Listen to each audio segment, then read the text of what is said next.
have class number 1 of understanding the transatlantic slave trade, where they didn't teach you in school, ancient Kemet, the Moors, and the Maafa. Understand the transatlantic slave trade, starting up Sunday, starts up Sunday, 12 noon to 2 p.m., 10-week online course. We deal with thousands of years of history and what led up to the transatlantic slave trade taking place also, okay? And I do a PowerPoint presentation. We have book references, articles, video clips, guest speakers. We have a ton of information here, okay? And we deal with ancient Africa. We deal with Nubia, Ta-Nehisi, Ethiopia, ancient Kemet, ancient Egypt.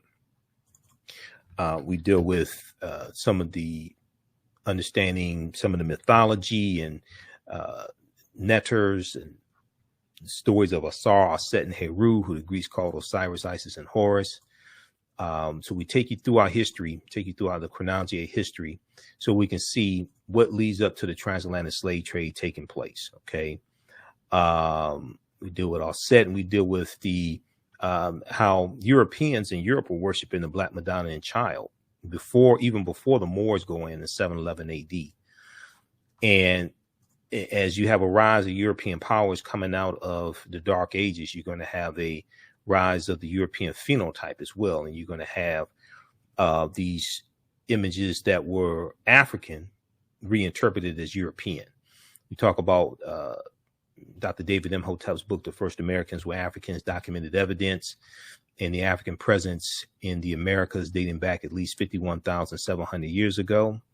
We've had him speak to our class before as well, and I've interviewed him a number of times. We know page 14 of his book, The First Americans Were Africans, Documented Evidence, deals with the discovery from Dr. Albert Goodyear in 2004 in Allendale County, South Carolina, where they discovered 13 different types of evidence that thoroughly documents an African presence in the land we call the United States of America, dating back at least 51,700 years ago. And they found artifacts, architecture, campsites, carvings, Egyptian writings, footprints in lava, genetic M174D haploid groups dealing with DNA and genetics, linguistics, paintings, skulls, skeletons, structures, and tools. And 13 different types of evidence fairly documented an African presence in this country going back at least 51,700 years ago. And this was the Khoisan. The Khoisan, who have the oldest DNA on the planet, are the ancestors to the Ainu and the Twa. They go all around the world, and they were here. This article from 2004, November 18, 2004, by Dr. Albert Goodyear, well, it's about the discovery by Dr. Albert Goodyear. It's called New Evidence Puts Man in North America 50,000 Years Ago. Here's a picture of Dr. Albert Goodyear. He's a white archaeologist.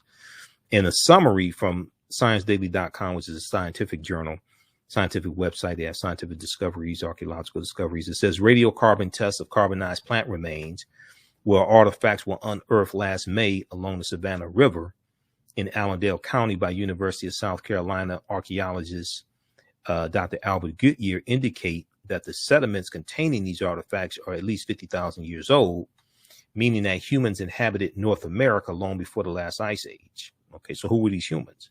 This is before Native Americans even come into existence. Okay, this is before Europeans are on the face of the earth. All right, so we deal with archaeological discoveries that are causing scientists and paleontologists to rethink everything, like this one here that deals with stone tools found on the Greek island of Crete that date back 130,000 years ago. And Crete has been an island for more than 5 million years. And this is from the New York Times, February 15, 2010, on Crete, new evidence of very ancient mariners. So it says that this discovery seems to push back Mediterranean voyaging back more than 100,000 years. And previous to this discovery, seafaring in the Mediterranean, they thought dated back only 10,000 to 12,000 years ago. But this seems to push that back at least 100,000 years. We deal with things like the lost city of Tanis Heraklion, the lost city of Egypt. And this discovery was revealed in April 2013 by Frank Gaudio and his team. It's believed Tanis Heraklion was built around 8th century BC, but it was swallowed into the sea. So in this discovery, they showed what they found at the bottom of the sea. They found 16-foot tall statues, 700 anchors, countless gold coins, 64 ships down there at beneath the surface of Egypt's Bay of Aboukir. This was a big discovery. I read a lot about this when this came out in 2013. I actually have some footage of them underneath the water. These are some of the discoveries that they made underneath the water. So then we deal with Freemasonry and how it has its origins coming out of ancient Kemet as well. But some of the things we deal with in the class, this 10-week online class, ancient Kemet, the Moors, and the Maafa, understanding the transatlantic slave trade, what they didn't teach you in school. We deal with what was the transatlantic slave trade, what were some events that led up to it happening, and we actually deal with a chronology of history and go back thousands of years and show how different events are connected. What role did Christopher Columbus play? Because Columbus was central to laying the foundation for slavery, racism, capitalism, and exploitation of indigenous people, even though the transatlantic slave trade goes back to 1441 with the Portuguese going into Mauritania. Okay. But Columbus is really going to help spread that with his 4 voyages and conquering Jamaica and Haiti, Puerto Rico, Honduras, Panama, things like this. His 4 voyages from 1492 to 1504. And we know that Haiti's been in the news in the past few months. Haiti, Cuba, and Jamaica. These were all islands that Columbus conquered on behalf of Spain a little more than 500 years ago. And these islands, these nations are still feeling the effects of what happened a little more than 500 years ago and Spain conquering these islands. We know that the western portion of Hispaniola, where Haiti and Haiti and the Dominican Republic are today, we know the western portion was the colony that the French call Saint Dominique, and the French are going to take Saint Dominique from the Spanish. It's originally going to be conquered by the Spanish. Okay, so we take you through this history. We look at when did Africans first come to the U.S. as slaves, and even before 1619, the Spanish were taking Africans into the territory we call South Carolina, that South Carolina, Georgia area in 1526. These Africans are going to rise up after a few weeks and overthrow their oppressors and disappear. It's believed they went to live with Native Americans. Did Africans sell themselves into slavery? We deal with that complicated history. Were African people in America before the transatlantic slave trade? Yeah, we were. African people are the original Americans. We were here. We were here in this land before anybody else was here. Now that doesn't mean the transatlantic slave trade didn't happen. Yeah, it did. It just happened thousands of years later. That's all. That's why you have to understand the chronology of history. The transatlantic slave trade happened. It just happened thousands of years later. But no, this was our land stolen from us, and it's been stolen multiple times. Because the Louisiana Purchase of 1803, where France sells 828,000 square miles of land to the U.S., France had no authority to sell that land. That land was owned by Native Americans and African people who were here. France had no authority to sell that land. So you had one thief selling the land to another thief. So we deal with where African people in America is before the transatlantic slave trade, the 800-year occupation of Europe by the Africans known as the Moors. And what the Moors take into Europe, the Moors are taking the teachings coming out of the Nile Valley region of Africa, especially ancient Kemet. They're taking these teachings into Europe. This is going to bring Europe out of the Dark Ages. They're introducing new surgical techniques. They're introducing new foods and musical instruments. They're introducing new types of weapons, the periodic tables, what they call alchemy. Today we call it chemistry. They're introducing the periodic tables and all different types of things like this. They're introducing art and architecture. They help civilize Europeans. All this came back to kick us in the behind. And this is why I say I wish we had never taught them. And really, when you understand the chronology of this history, the transatlantic slave trade is really Europeans getting revenge on the African Moors for what happened in Europe. The transatlantic slave trade didn't just fall out of the sky. The Portuguese are the first ones involved in about 1441. They dominate for the first 200 years. Spain and Portugal is where the Moors are going right into, which is right above Morocco.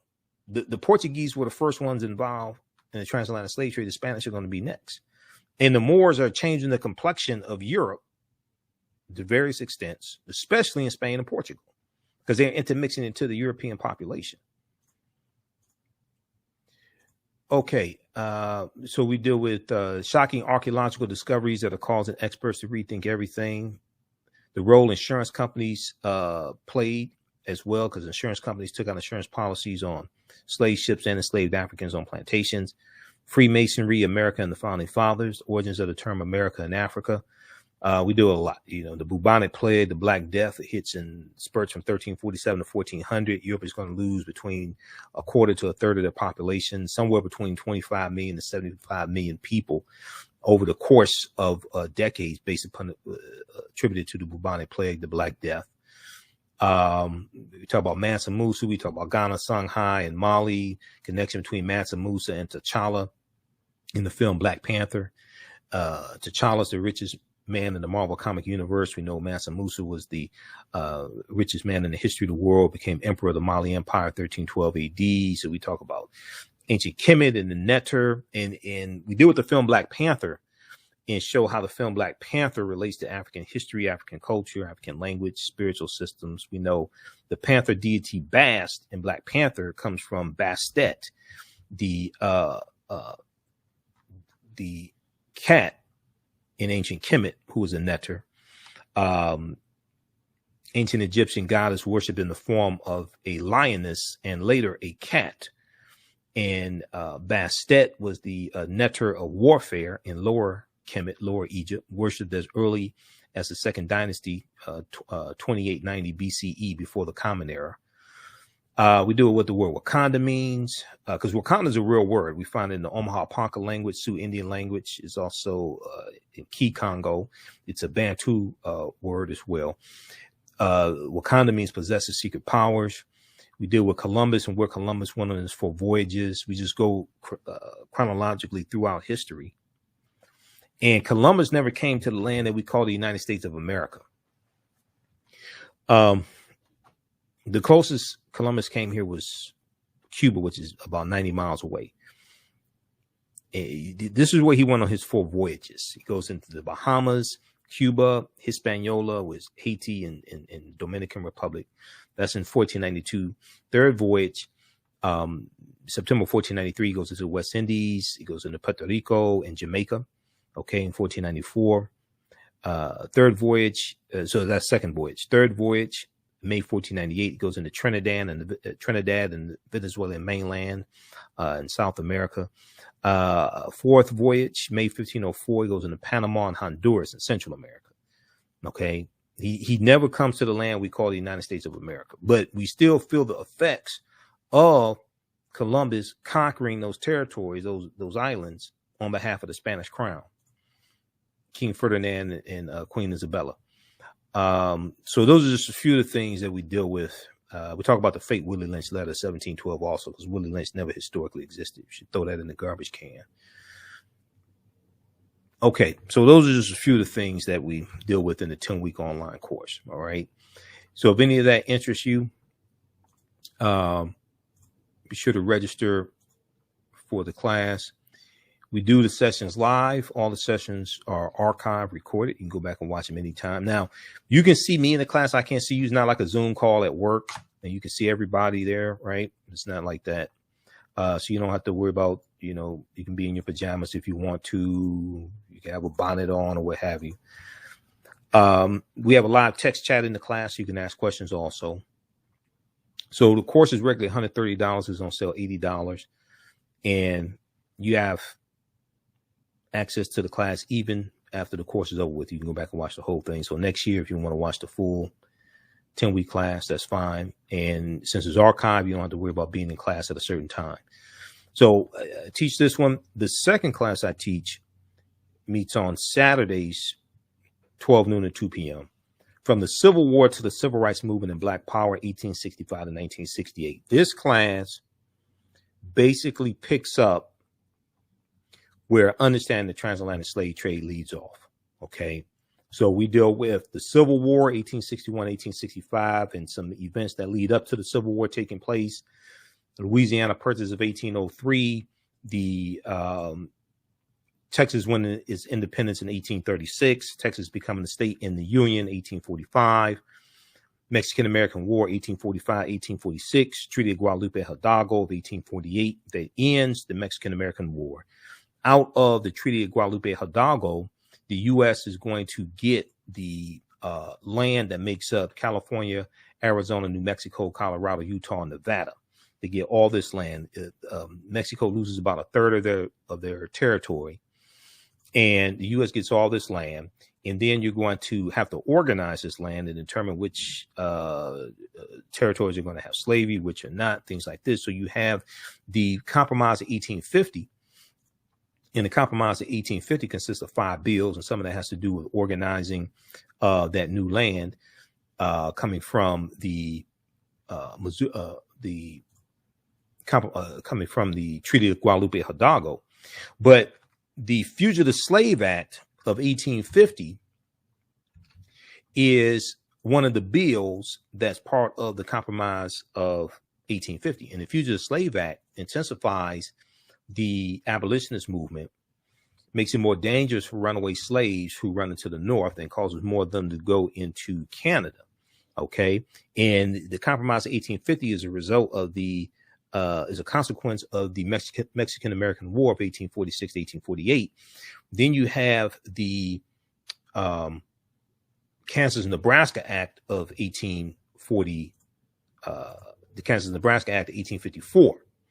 Kansas-Nebraska Act of 1854 is going to leave up to those people moving into that new territory of Kansas and Nebraska to determine whether or not they want to have slavery, okay, as opposed to it being dictated to them by the federal government, okay? They have popular sovereignty. So the Kansas-Nebraska Act of 1854 is going to lead to a conflict called Bleeding Kansas, okay? Bleeding Kansas. Bleeding Kansas was armed conflict between pro-slavery groups and anti-slavery groups, pro-slavery groups and anti-slavery groups in Kansas. And there is going to be armed conflict between these groups from about 1855 to about 1859. Okay, that's called Bleeding Kansas. Now, as a result of the Kansas-Nebraska Act of 1854, you're going to have the Republican Party founded in 1854 as a direct backlash. And the Republican Party was organized by groups of abolitionists. And you're going to have people who are, some people who were members of the Whig Party, WHIG, which is a political party that existed before the Republican Party. They're founded around 1834, the Whig Party. And the Whig Party is dying out. So you're going to have some of those members who helped to form the Republican Party to be the counter to the Democratic Party. Contrary to popular belief, the Democratic Party did not create slavery. I hear people saying, I don't know where the hell y'all got that from. Democratic Party wasn't founded in 1828. So for the majority of the time slavery existed in this country, you didn't have a Democratic Party or a Republican Party. I've heard people calling the radio show saying Democrats created slavery. I'm like, please cite your evidence for that. That's not true at all. So we deal with history leading up to the Civil War, and then deal with Civil War, Reconstruction, 1865, 1877, Compromise of 1877, which ends Reconstruction. We deal with the failing of the Freedmen's Bank, 1874. We deal with the Freedmen's Bureau being shut down as well. And when the Freedmen's Bank collapses in 1874, we lose $2.9 million in deposits in the Freedmen's Bank. We still haven't recovered from the Freedmen's Bank failing, and even the Freedmen's Bureau. Freedmen's Bureau was poorly managed. It wasn't properly funded. It should have lasted longer. It was created in March 1865 by Act of Congress. the free. I mean, if you're enslaved for 246 years, you should have help for more than like a decade or so. You should have a bureau to address those issues for decades, at least 100 years or something. So we take you throughout that history. Then we did the Jim Crow era, and we look at the attempt to by white supremacists. Here's Sarah Rector. Sarah Rector became the richest Afro-American girl in the country in the early 1900s, right around 1912, 1913. And her family was she was of enslaved Creek Indian ancestry. Okay. So after slavery ends, because of the Black Freedmen Indian Treaties of 1866 and the Dawes Allotment Act of 1887, her family gets land. Oil is discovered on her land allotment, and she becomes a millionaire. Sarah Rector, R-E-C-T-O-R.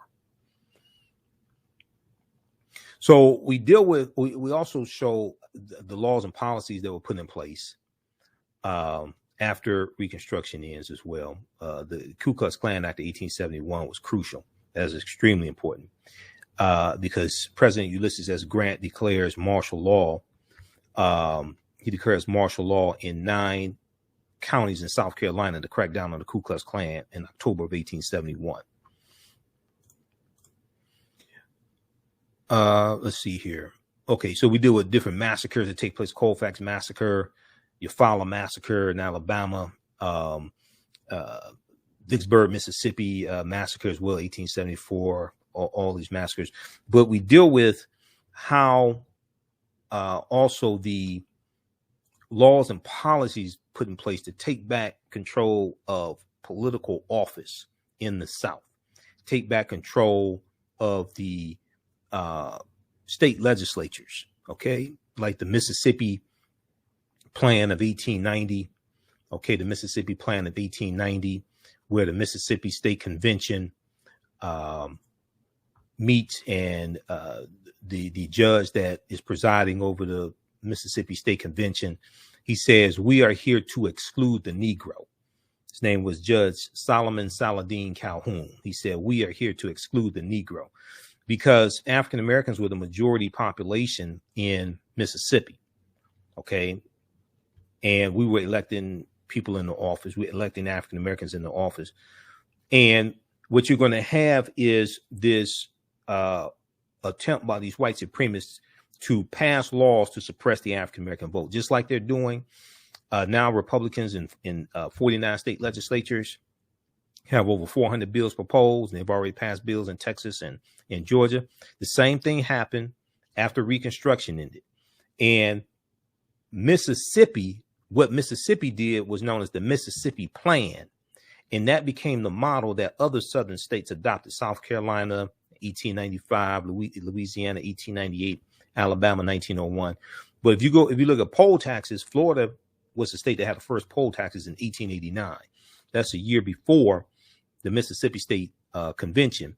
And at these state conventions, what they're doing is rewriting the state constitution. And they're writing into the state constitution poll taxes and literacy tests to lock African Americans out of voting, greatly reduce the number of African Americans who can vote. And in some cases, like in Louisiana, they're also instituting property ownership requirements to be able to vote as well.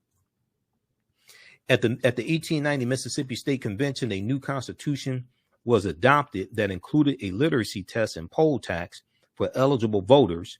Under the new literacy test requirement, a potential voter had to be able to read any section of the Mississippi State Constitution or understand any section when read to him, or give a reasonable interpretation of any section of the Mississippi State Constitution. Now, a lot of times, the white person that you're talking about, the registrar, a lot of times they were illiterate. If you watch Eyes on the Prize, if you watch the original Eyes on the Prize that dealt with from 1955 with the lynching of Emmett Till, August 28th, 1955, through the signing of the Voting Rights Act, 1965. They talk about the Mississippi State Constitution and the literacy tests. Okay. And this is one of the reasons why you needed a Voting Rights Act of 1965 to strike all that down and make all that illegal. These were obstacles to the 15th Amendment that were being passed after Reconstruction ends in 1877 to specifically design to suppress the African-American vote and lock us out of, as much as possible, out of voting and prevent African-Americans from being elected into public office. Because during Reconstruction, there were about 2,000 African-Americans who got elected into public office. In South Carolina, the majority of the state legislature were African-American men during Reconstruction. James Vardaman in 1890, who served in the Mississippi state legislature, said there is no use to equivocate or lie about the matter. Okay. Referring to the Mississippi State Convention. He said, quote, in Mississippi, we have in our Constitution legislated against the racial peculiarities of the Negro. When that device fails, we will resort to something else, end quote. This was they're specifically writing laws to suppress the African-American vote so they can fully take back control of these political offices and state legislatures in the South. The impact of the legislation was swift. By 1910, registered voters among African Americans dropped to 15% in Virginia and under 2% in both Alabama and Mississippi. According to historian Donald G. Nyman in his book Promises to Keep African Americans and the Constitutional Order, 1776 to the present. Read this piece here from history.com, how Jim Crow era laws suppressed the African American vote for generations. Okay, so we take you through the Jim Crow era, we take you through World War I, World War II, Great Migration, 1915 to 1970. 6 million African Americans migrate out the South, up north and out west. Civil rights movement and Black Power movement. Okay, so that class, now you can take the classes in any order. You can take both of them at the same time if you want to. But the second class, from the Civil War to the Civil Rights Movement and Black Power, 1865 to 1968, this class basically picks up where understanding the transatlantic slave trade leaves off, because I had so much information, I couldn't get all of it into understanding transatlantic slave trade. And this 100+ year period of history is crucial. So each class we go through and analyze approximately 100-year period of history, or maybe a little more than 100 years, to understand what happened to us after slavery ended. What were the laws and policies put in place, and to put us in the predicament we're in right now, so we understand where we go from here. And when we understand this history that happened after Reconstruction ended, you see this history repeating itself. You see these cycles repeating themselves.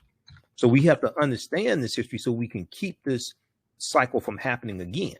Okay, a people's history and culture teaches them how to deal with the problems of the past, in the present, and the future to meet the needs of the community, but also so we don't keep making the same mistakes as well. Okay, so you can register for this class. Now, this one here is on sale for a very limited time, only $70, regularly $130. And we do the sessions live. All the sessions are archived as well, from the Civil War to the Civil Rights Movement and Black Power, 1865 to 1968. We posted the links here, but it's also at AfricanHistoryNetwork.com, right on the homepage. So just scroll down, you'll see information about the radio show.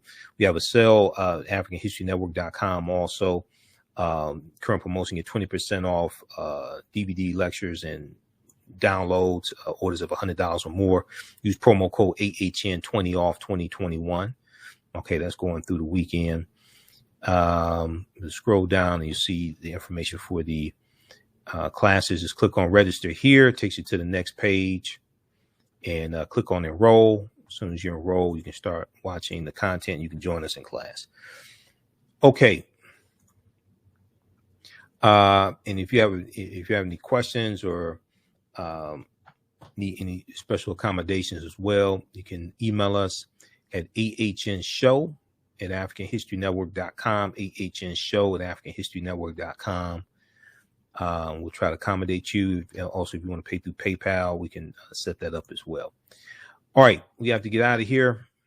Remember, at the African History Network, we focus on educating, empowering, and inspiring people of African descent throughout the diaspora and around the world, because right now it's correct wrong behavior. It's not over till we win Wakanda forever. We'll be back Sunday. We're on for 2 hours on Sunday, 9 p.m. to 11 p.m. Eastern Standard Time. Remember, right now it's correct wrong behavior. It's not over till we win Wakanda forever.